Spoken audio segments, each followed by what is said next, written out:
I don't know if it's happened, it's relative. I mean, it hasn't happened so fast. It's been the past. 61 years old, $1 billion worth of films behind him, and the most recent story circulating about Keanu Reeves involves him sitting on a Los Angeles sidewalk, sharing coffee with a homeless stranger, with no cameras present, no publicist nearby, and no story planted afterward. That detail has passed through the internet more times than most celebrity scandals, and the reason it keeps traveling is simple. Nobody can find a reason to disbelieve it. Hollywood has produced generations of action stars and franchise icons, but the conversation around Keanu Reeves has never really been about the films. The films are almost secondary to the larger question the public has been quietly asking for 4 decades, which is how a person absorbs the specific quantity of loss this man has absorbed and comes out the other side not broken, not bitter, not performing resilience for an audience, but genuinely, almost confusingly, intact. The life behind the actor is the story worth following, and it begins nowhere near Hollywood. Beirut, Lebanon, September 2, 1964. That is where Keanu Charles Reeves entered the world, born to a father of Hawaiian and Chinese-American descent named Samuel Nayland Reeves Jr. and a British mother named Patricia Taylor who worked as a costume designer. Samuel Reeves was a geologist by training, restless by nature, and gone by the time his son turned 3. The departure was not quiet or clean.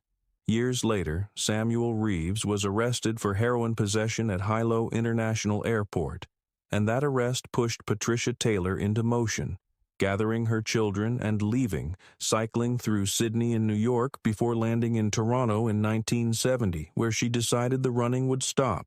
What those years of constant relocation built inside the young Keanu was not the fragility most people would expect, but a calibrated ability to read unfamiliar environments quickly and find footing where others would find only disorientation. Toronto became the place where he started assembling an identity, though the school system made that process harder than it needed to be.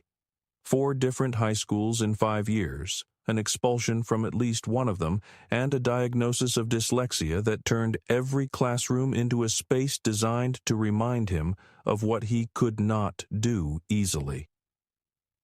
The sport of ice hockey became the arena where all of that frustration converted into something focused and formidable. Playing goalkeeper at De La Salle College, he earned the nickname The Wall, and the dream of representing Canada professionally was real enough that a career-ending injury was required to redirect him. That injury closed the door on athletics, and what replaced it was a decision made at 17 when he dropped out of high school entirely and pointed himself toward acting with the same stubbornness he had once directed at a hockey goal. The early years were not glamorous by any measure. Part-time work ran alongside auditions, and the first visible results came through Canadian television, starting with the series Hanging in 1984. 2 years later, the film Young Blood put him on screen alongside Rob Lowe in a hockey story that let him bring actual athletic credibility to a role. Hollywood began paying attention, and by the late 1980s, the attention had become something more concrete. The role of Ted Logan in Bill and Ted's Excellent Adventure arrived and detonated commercially, establishing him as someone audiences genuinely wanted to spend time with. The performance worked precisely because he refused to play it with any ironic distance, committing completely to a character that a less confident actor would have quietly signaled they were above. Point Break followed in 1991, directed by Catherine Bigelow, asking him to be physically credible, emotionally present, and effortlessly watchable across a story about an FBI agent embedded in a surfing and bank robbery subculture. He delivered on every count. Then Speed arrived in 1994 and earned over $350 million worldwide, repositioning him permanently from promising actor to legitimate movie star. None of those successes, though, prepared anyone for what 1999 produced. The Matrix collected over $460 million globally and took home 4 Academy Awards, but the box office and trophies are almost beside the point when you consider what the film did to cinema. The bullet time sequences entered the visual vocabulary of action filmmaking so completely that it is now difficult to remember how genuinely shocking they were when audiences first encountered them. At the center of all of it was Neo, played by Keanu Reeves, with a stillness and gravitational weight that the role demanded and that very few performers could have sustained. The character worked because the actor brought something no stunt coordinator or visual effects supervisor could manufacture, the quality of a man who already knew what it felt like to have the floor disappear beneath him and had learned to keep standing anyway. What followed The Matrix's success revealed the kind of person Keanu Reeves actually is more clearly than any interview ever has. A significant portion of his salary, reportedly amounting to tens of millions of dollars in bonuses, was distributed among the special effects and costume design teams, the people whose names scroll past in small type while audiences gather their coats and head for the exits. No press conference announced this. The people who received those bonuses confirmed it, and Reeves, when asked about it later, spoke as though the logic were obvious. A film's success belongs to everyone who built it, not just the names the posters chose to feature. That is not a public relations position. That is a value system formed somewhere specific in his past. John Wick arrived in 2014 and introduced him to a generation of viewers who knew him mainly as a franchise artifact from their parents' cultural memory. The character, a retired hitman pulled back into violence by grief over the death of a dog, connected with audiences in a way that surprised the studio and no one who understood grief.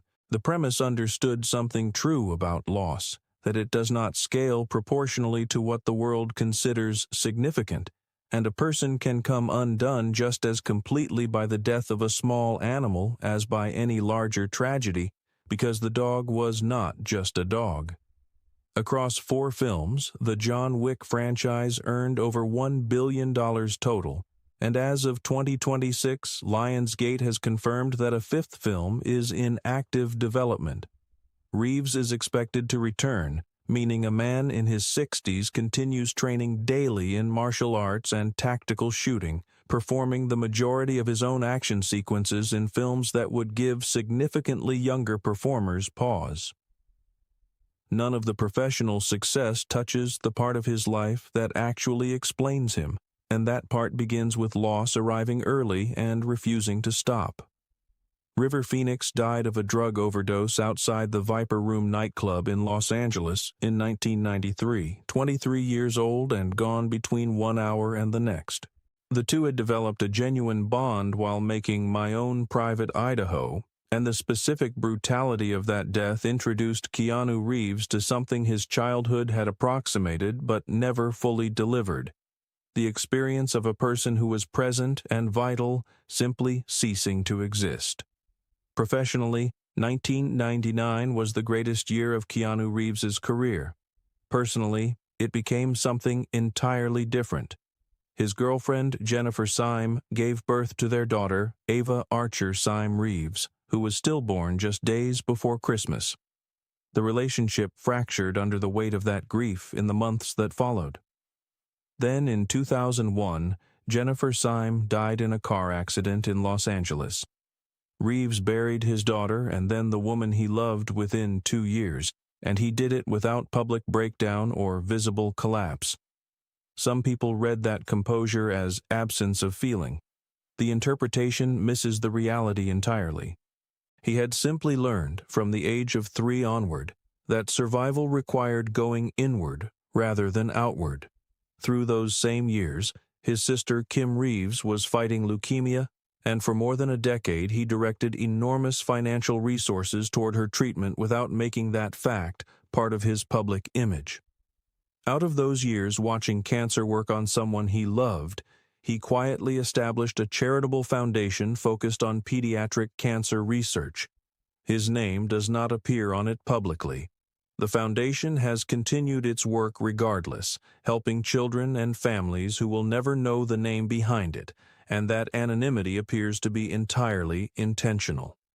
In a BBC interview conducted in 2024, when he was 59 years old, he admitted openly that death occupies his thoughts constantly, and the admission landed with the calm directness of someone who had made a kind of peace with it, not passive, but active.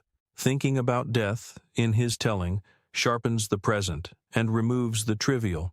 When you have already stood at the graveside of a daughter you never got to hold, death stops being the abstraction that comfortable people defer thinking about until later.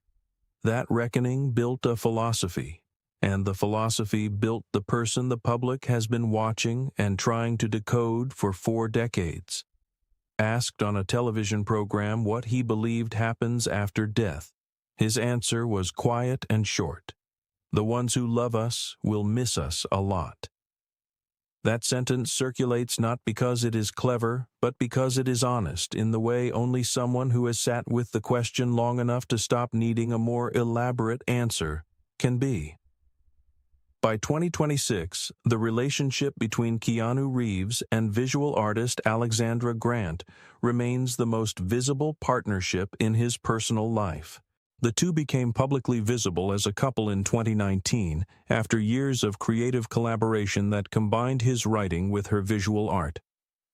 Rumors of a secret wedding circulated in late 2025, and his representatives addressed them directly. The reports were inaccurate.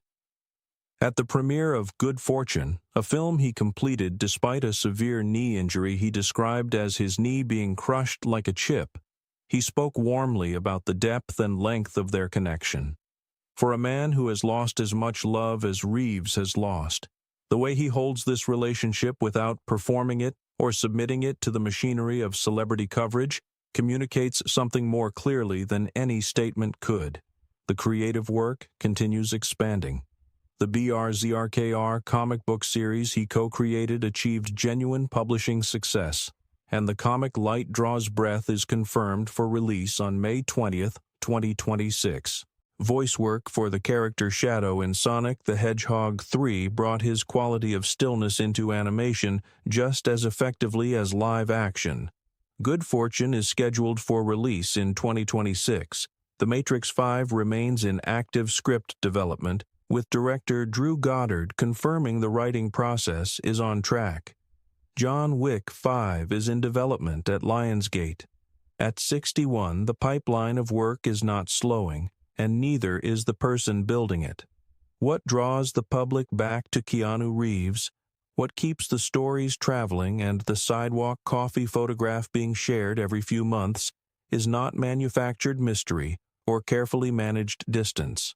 Authentic human decency, expressed consistently across decades without variation or visible effort, in an industry that has given him every possible incentive to behave differently, turns out to be one of the most disorienting things a famous person can offer.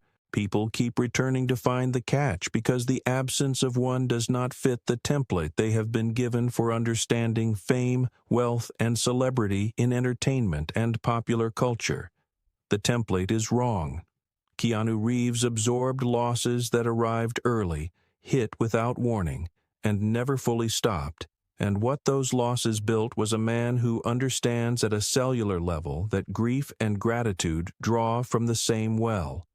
He has been drinking from it his entire life, carrying the weight of personal tragedy through a career spanning more than 4 decades, from Beirut to Toronto to Hollywood, to a sidewalk in Los Angeles where a stranger needed someone to sit down and stay for a while. And he stayed.